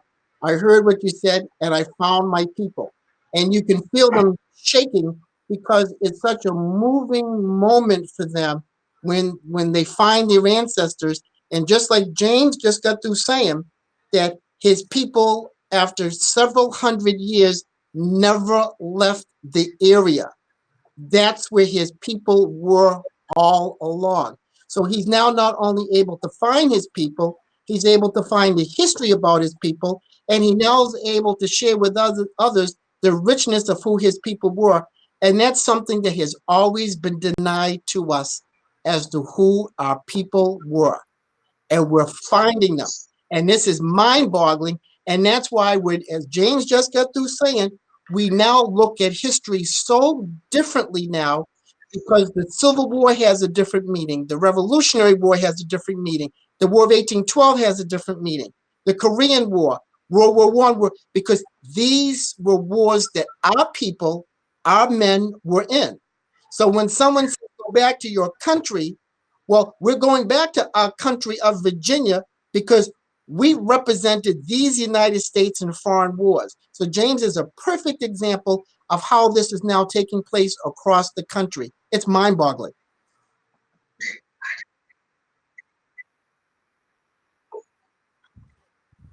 Also a benefactor or recipient of his goodness, learning about one of my free African American lines. But for those that have the book, it's really important that you go to his website, because there are mistakes in the book and there are a lot of things that have been updated.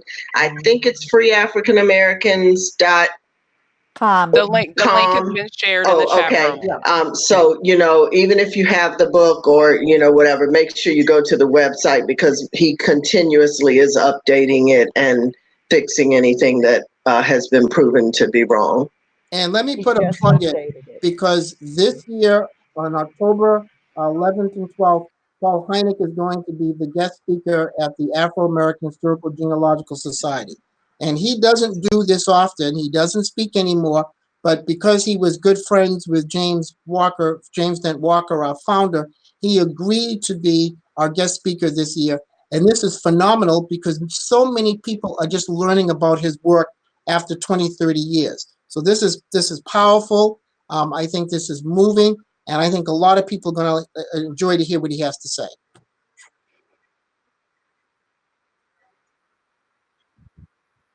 Last year recognized him and the work and contributions that he had done.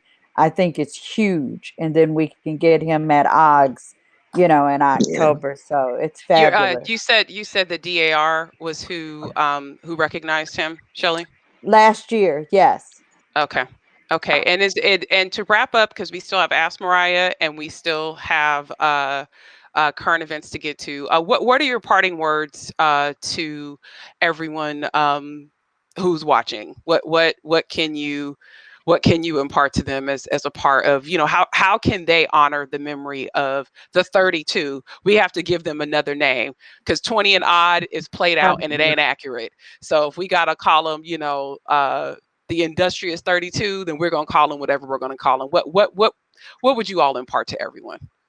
I like the industrious 32 name. That's I just want people to be aware of the accomplishments they made, that there is a different history for the African American community here, and we need there's a different existence. It's been so hidden for so long, and there is a pride there that needs to be with America, because there were so many Africans that built America, like Ric said, and they were responsible for America existing, period. And that's something that it gives a different existence to America, and is something that we should be proud of, and we should acknowledge and let these people have their place in history, because they well deserve it. Rick? And I like to add to that, but a little bit differently. My father's mother used to say, "Who are your people?" And my mother's mother would say, "Where are your people from?" Well, these are our people. And it's important we know who they are. It's important that we understand their major role in American history. Yep. American history started with these industrious 32 people, and we don't know this. American history started with their accomplishments, and from those accomplishments, laws were put in place to make sure that no other man or woman of African descent can make those same accomplishments, and that's how we got the antebellum slave code laws.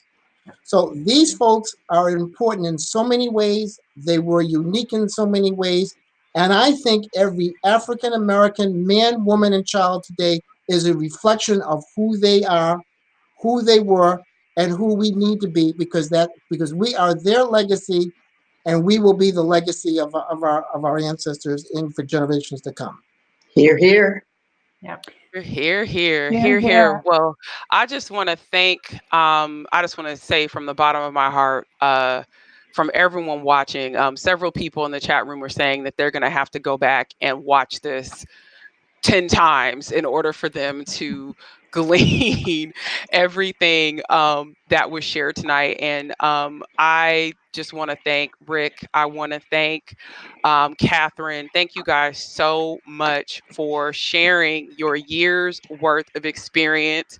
I know that it was not an easy process, that people doubted you, that people still doubt you. They still think that you're wrong. We would be remiss if we did not shout out Mr. Calvin Pearson, who was definitely, he's been in the chat room tonight, who, has been a champion of this before, in some ways before anybody cared.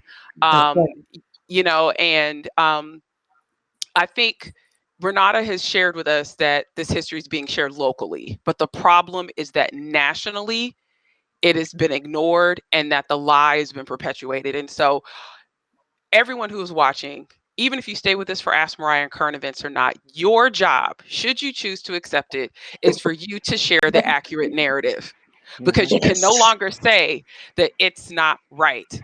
Well, why is it not right? You got to sit at the feet of the experts tonight and ask questions. The people who have taken their own time and their own resources to go into these courthouses, to go and look at these documents, primary source. And I'm not talking about looking at a book that someone else used to transcribe. They are hands That's right. on the documents that are mentioning these folks, that are documenting these people that established our country. You had a chance to sit at their feet tonight and ask them questions directly, to hear directly from them.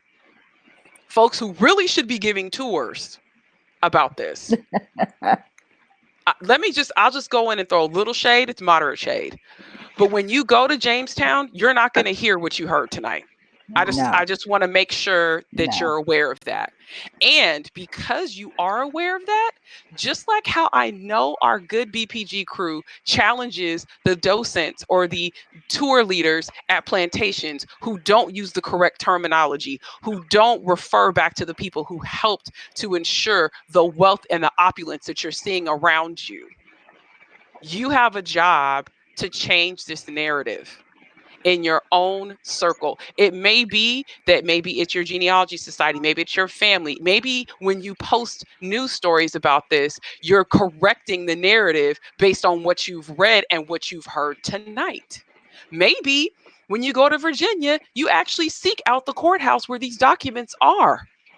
Because let me tell you something, what I've learned in this process of speaking with Ric and speaking with Kathryn is that nobody, look at me, no one besides the Library of Virginia and the actual courthouses has access to these documents. Did you hear what I said? Not family search, not ancestry. You have to go directly there to see that. Go local. So as everybody is sponsoring all of these events, putting their names on it because they want to be associated, just like how it was super cute during Pride Month to make your logo a rainbow. That's what corporations are doing right now, and nobody has made the investment in digitizing these records and making them available. And then once they make them available, making them accessible so that folks can get access to them, not just looking at the name of the man who wrote the census. Because that's what we get when we're doing enslaved research. We just get the name of the person who died, not all the folks that are mentioned on the will, not all the people who are mentioned on the inventory. So this conversation about the Industrious 32 is starting the ball rolling on access and accuracy. Come on now, the 2 A's, y'all. Access and accuracy. You can't have diversity and inclusion without access and accuracy. In our world, it does not exist. So keep that in mind. And guests, thank you so much again for joining us. You do not have to stay for our Ask Mariah session or current events because I know it's late for you guys, but feel free if you want to chime in with help or whatever you can. But I just want to make sure that I let you all know that we're not going to hold you hostage. Hold them Thank you. hostage. Appreciate it. I'm sorry. Go ahead, Rick. Thank you. Oh, okay. Awesome. Thank you.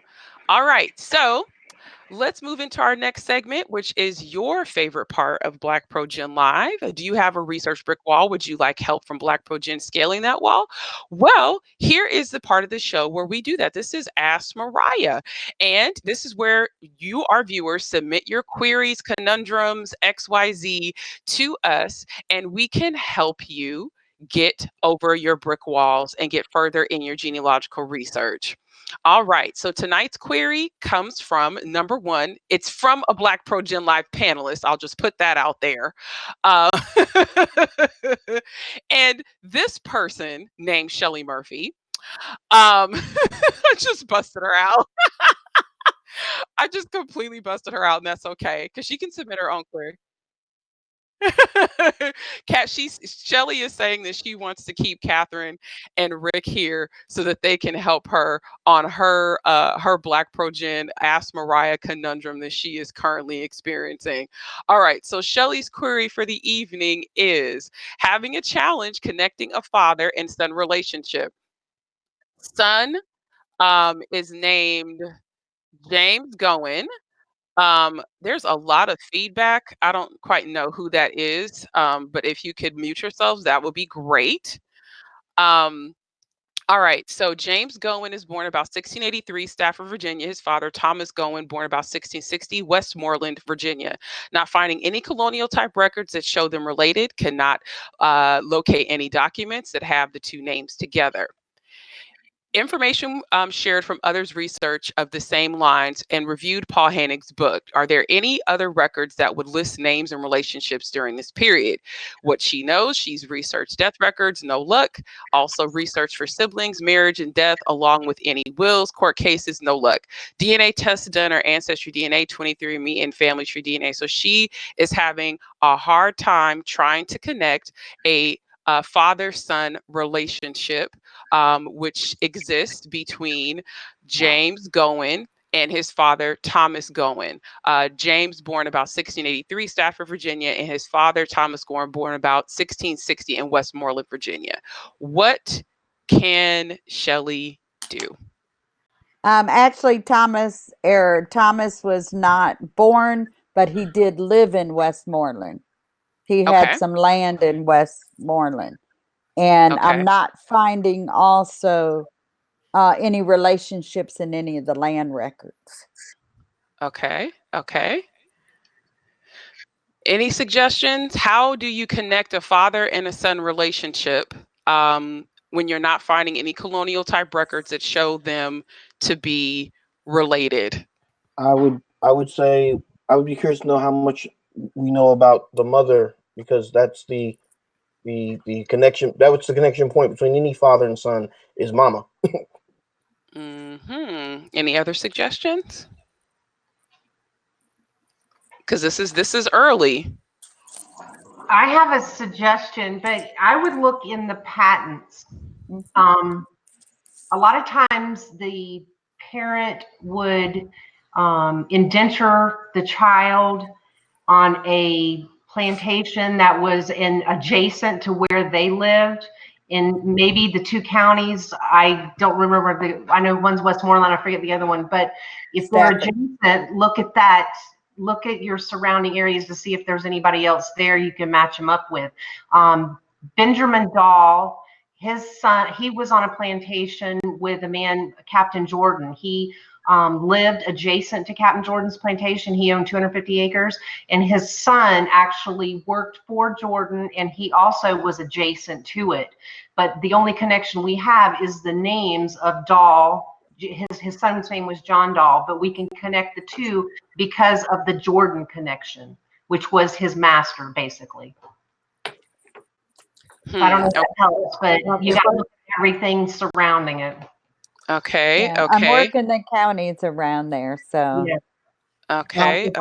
If I can, Shelley, perhaps offer a different take on it, and a different historical take. The dates 1660 and 1683 are two very interesting dates. And what comes in the middle of those two dates is Bacon's Rebellion. Yes. And Bacon's Rebellion, as you know, was very important to Americans of African descent. The counties that you're looking at perhaps are the wrong counties, because after Bacon's Rebellion, there was a big fanning out from the central area. So you may want to go back to the original counties to see if you see Thomas is the father, correct? Yeah, which is Michael or McKill's son. That's correct. I would go back to the original and work your way out from Bacon's Rebellion. Now, you remember, and I try not to be too funny, because we hear every day today about build the wall, build the wall. But Right. essentially, that's what Nathaniel Bacon wanted to do, was Yeah. build a wall north of where they were living, so the Native Americans couldn't come in. And as bizarre as that sounds, that was the genesis of the rebellion before it became the broader rebellion against Jamestown. So it is possible that they lived within that parameter, which is about where we call Richmond today, the southern part of Richmond, the upper Rappahannock River. It's a good possibility that's where they were found. And then after Bacon's Rebellion, they probably fanned out, and that's why you can't find them in the original colonial records. So that Thomas, I believe there is some information on him. I'm not sure if it was Surrey County or one of the, Yeah, I saw Surrey. yeah, so I think that's what happened, Shelley. I think he was early on, and then after the rebellion was over, and you remember a number of the African American men who supported him after the rebellion, they moved quite a distance from where the rebellion took place. So that sounds, because those two dates, I think the dates are more important than where they live, because I think when you understand what took place in between those two dates, you'll understand why he may have moved. Got it. Thank you. Any other feedback, you all? Anybody suggestions? Chat room. Someone says talk to Karen Sutton. Apparently, she's the answer for every possible thing you can think of. Well, if she ain't told me by now, we got a problem. Oh Lord. Well, Karen, All right, girl, Miss Karen, my DAR sister. Yeah. I know they out there showing out in the chat room. Yeah, they are showing out in the chat room. People, Ellen talked about any court records. Have you looked there? I'm sure we're talking about Shelley Murphy. That's a kind of a rhetorical question at this point. Yeah, I think you got some good suggestions. Anything else you guys would, you two would add to this? I think the Bacon's Rebellion for me is one that I did not expand. I'm going back in the counties, but looking at all that Bacon's Rebellion stuff that was going on, I had not considered. So I'm definitely going to go there. So I appreciate that input. All right. All right. Well, moving on, we actually have two Ask Mariahs tonight because Shelley wants to make us all tired. Shelley Don't tell people that I do this. Because then they're going to start messaging you directly. Shelley's the one that makes the selection. So if you don't please Shelley, you're not getting in.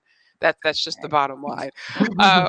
Anywho, all right. Second one. I would like to know the parents and siblings of my great-great-grandfather, Campbell Quick of Marlborough County, South Carolina. He was born about 1832.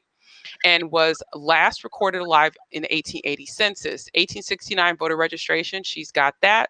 She's also got 1870 and 1880 census records, death certificates of children, agricultural census. Has not found him in the Southern Claims Commission records, but has found some ex-Quick slaves in those. Has not found him in a labor contract, no Freedmen Bank records or Civil War service. Has taken Ancestry DNA, 23andMe, and Family Tree DNA. First thing that sticks out to me is I'm not seeing local records mentioned in this at all, other than vital records, which could have been received or gotten online. And if you've watched this show for any length of time, the number one thing we gonna tell you Have you gone local? If you haven't gone local, that's probably part of your problem. And what we mean by that is we can't just say that, just being cute. Mhm. That means going to the county courthouse, going to the, county or, historical archives that are there, state archives, going to the location that your family is from. If you have not exhausted that as an option, doing an online search is really not it. Okay, so she's in the chat room. And she says she has been to the state archive. She has found nothing. Have you gone to the county courthouse in Marlborough County in South Carolina? If you have not, you need to head there. Now, here's the thing. Most state archives do microfilm records that are available at the county level, but they may not microfilm everything. You can't say that you've searched everywhere until you've actually gone to that particular county where your folks were from. And I would also potentially add in additional surrounding counties. What's the history of that county? Would it exist beforehand as another name? Where are those original records at? I mean, these are questions that you also have to ask yourself. Anything else that you all are thinking of? Because she is trying to find the parents and siblings of a great-great-grandfather, Campbell Quick, born about 1832, last recorded alive the 1880 census. What other things besides go local should she be doing? I would check with the family. I would find out who the oldest living relative is and find out if there's any inkling or any oral history that might have come down to give her some clues or something, if anyone's available. If no one is available, if the birth and death time, was there any military opportunities in there? I don't remember the date, but is there anywhere to search, like military, militias, or anything like that? And did the church faith of the family continue, and find out about the local churches and see if there's any links to any names? Any other Yeah, suggestions? and I found very interesting, and if you can kind of repeat, I heard that he was in the voter records. Can you go through that a little bit more, because he kind of piqued my curiosity a bit. Okay, I can go back through. So records, she's got 1869 voter registration, 1870, 1880 federal census, death certificates of children, agricultural census. And she said in the chat room that she has found him in the Southern Claims Commission, that she hadn't found him before, but she has found him now. And yeah. The reason why I asked that you go back, it would be very interesting to look, I think I'm not sure if it's the 1870 or 1880 census, where they list where they were born. And be interesting to find out whether or not he was actually born in South Carolina. We got to put this in perspective. In 1869 was Reconstruction, and it was the beginning of the Jim Crow, although it was not officially Jim Crow. But it was an interesting time where they were not looking for Americans of African descent to vote. So we may want to look at the Republican rolls. So if he was on a voter's roll, because he would have been Republican. She said he's on the 1880, that contested election. And I just commented, so was my ancestor too during that time period. That's a gold mine. So some of those rolls had additional information, such as where they were born. I'm quite sure there were other family members, and they may not have had the same last name, but it's unlikely that someone from South Carolina in 1869 would have been on a voter roll by themselves. So there probably were other family members on those voter rolls as well. She also has to realize, and this is a very difficult period, because many of the enslaved Africans changed their names after the Civil War. Because they wanted their own stuff. Ooh, I'm sorry if I got my mic. No, you're absolutely correct. No, you're fine. You're fine, True. Go ahead. No, True. You're absolutely correct. So she may want to look at some of those other names of other men that were registered at the exact same time. So they may have different last names only because he or they changed their names. So I'm inclined to believe with all of the documentation she has in front of her, her clues are right in front of her and she doesn't realize it. Yeah. I I think I that's a might great agree. suggestion. Yeah, I think remember we talk about the community, the crew, right? Yes.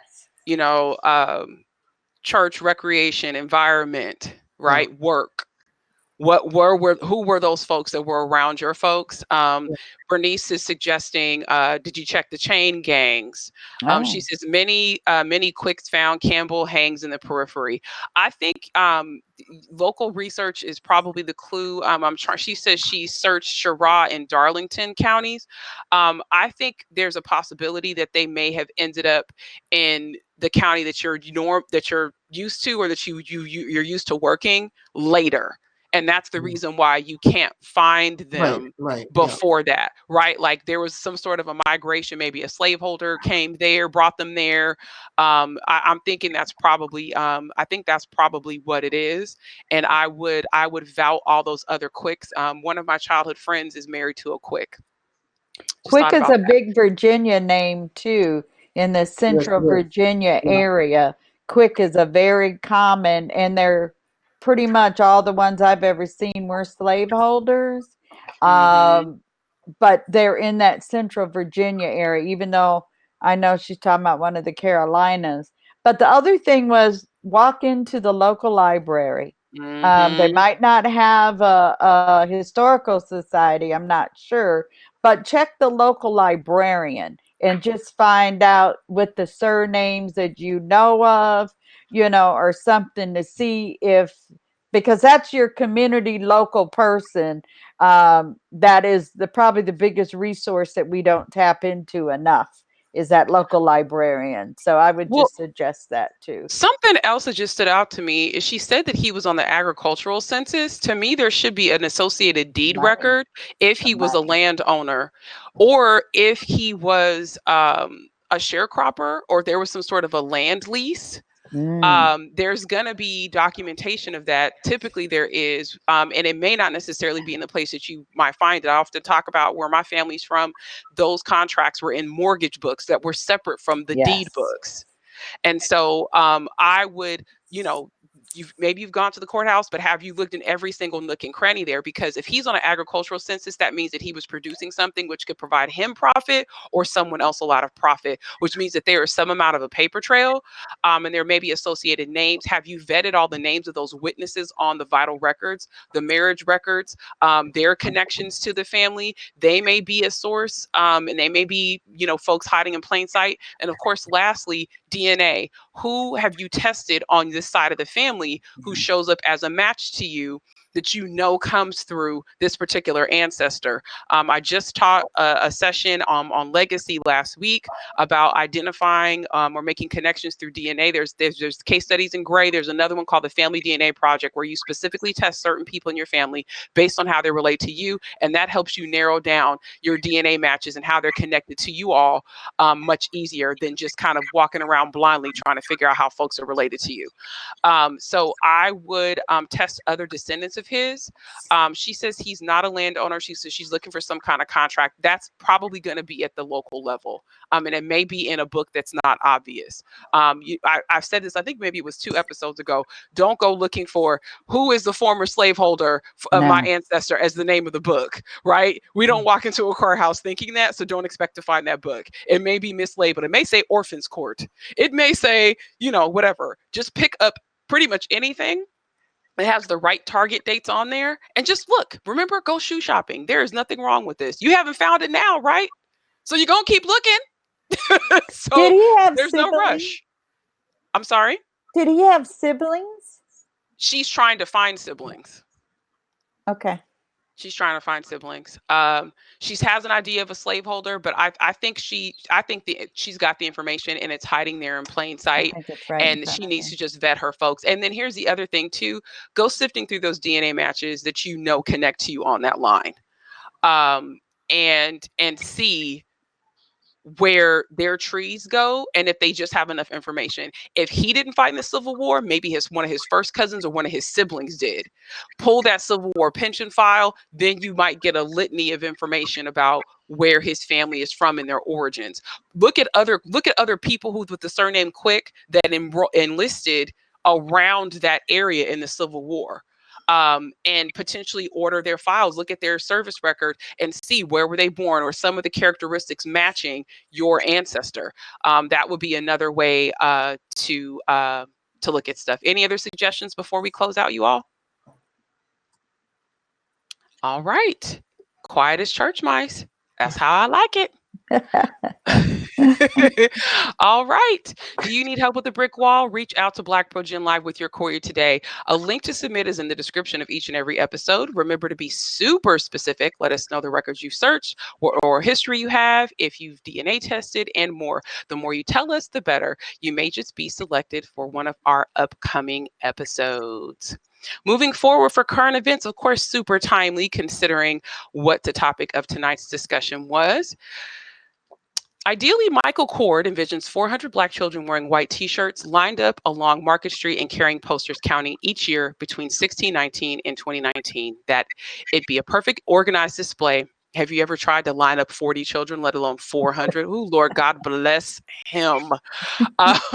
Is less important than making a profound statement to mark the 400th anniversary of Africans being brought to Fort Monroe in Hampton, Virginia to be enslaved. They don't have to rehearse. They don't need to practice, Cord said. They just need to show up. Cord, a lawyer and activist and founding member of Philadelphia's Avenging the Ancestors Coalition, said centering children as part of this August 25th ceremony highlights a particular atrocity of slavery. The nation and world will take note of ceremonies from August 23rd to 25th at the site known as Port Comfort, where the first two ships transporting human cargo to a British colony in North America landed in late August 1619. You know how to change the narrative. Read the story. See what's wrong with it. Remember, this is your job. I'm in your head right now telling you this as you're listening. Philadelphia, last month, Cord wrote a Philadelphia Tribune column that issued a call to parents to have their kids between ages 4 and 14 participate. Quote, "It is important to teach our children to know who and what they are," he said. "We're teaching them to name and define themselves and create for themselves. If you don't know the history of what took place, you won't know where you're going, and these things are destined to be repeated. The plan is to first line everyone up along Market Street, after which each child will walk across the stage set up on Independence Mall, adjacent to the president's house at 6th and Market Streets. It was Cord and his coalition that led a lobbying campaign to incorporate a memorial to enslaved African Americans with the design of the president's house, where George Washington skirted Pennsylvania's anti-slavery laws by rotating at least 9 enslaved people between the Philadelphia Capitol and his Mount Vernon estate." And you hear that last line, that really speaks to the nature of what we're talking about, the duality of the story of American history and how only part of it is often shared. All right, have you checked out all the subjects that we're going to be talking about during BlackProGen Live during season 5 of the show? We're going to be talking about a lot. Be sure to head to whoisnikasmith.com for a downloadable schedule. And don't forget to set your reminders. In 1871, Congress established the Commissioners of Claims, Southern Claims Commission, to review and make recommendations and potential reimbursements for the claims of Southern loyalists who furnished stores and supplies for the use of the U.S. Army during the Civil War. Additionally, congressional records can be a goldmine for first-person accounts from ancestors, their communities, and more. During episode 91, learn more about these crucial record sets and how to find ancestors within them. Join us for Working with the Feds, Southern Claims Commission, and Congressional Records, airing live on Tuesday, August 27th, 6 p.m. Pacific, 8 p.m. Central, 9 p.m. Eastern. Be sure to tune into the archive of research at the National Archives and Beyond, hosted by BlackProGen Live panelists Bernice Bennett. Of course, our two illustrious panelists for this evening, Ric and Kathryn, were actual people that were interviewed on her show. So go back and listen to their particular interviews. Also, check out the archive of the African Roots podcast, hosted by BlackProGen Live panelists Angela Walton Raji. Visit African Roots Podcast for more than 400 episodes of genealogical gems. And And just want to say thank you so much to True, to Shelly, to James, Renata, and everyone who has joined us for this evening. We love you, we thank you, and we can't wait to see you for the next episode live on Tuesday, August 27th, 2019. Have a good evening.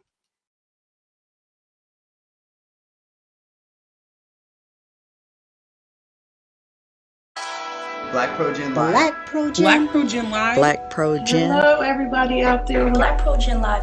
BlackProGen Live. The unapologetic Black and people of color viewpoint. The place where evidence tells the stories. BlackPro